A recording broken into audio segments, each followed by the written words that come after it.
Hello and welcome to this new video on how to change payment method in Agoda. So if you are new here, subscribe and press the notification bell icon so you don't miss any upcoming further videos. Now let's get started. So first thing you need to do is open the web browser. In the top of the web browser there will be a search bar. Just click on it and you just have to type Agoda and press enter in the keyboard. Now the search results will be shown to you. You just have to click on the first search result, that is Agoda, and Agoda interface will be shown to you. And when you have logged in and sign up successfully, this is the interface that is shown to you on the screen. And when you're inside this screen, you just have to look on the top right hand side.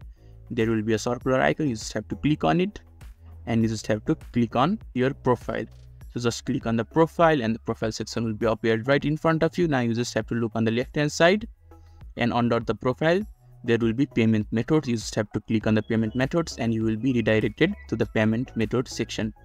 So as you can see, currently save my credit card information option is turned on. So whenever you make an payment, then you will pay through the credit card that you have previously saved. So in order to change the payment according to your desire, you just have to turn this off, and whenever you are going to make a payment, they will ask for the payment information again and you can change your payment method according to your desire.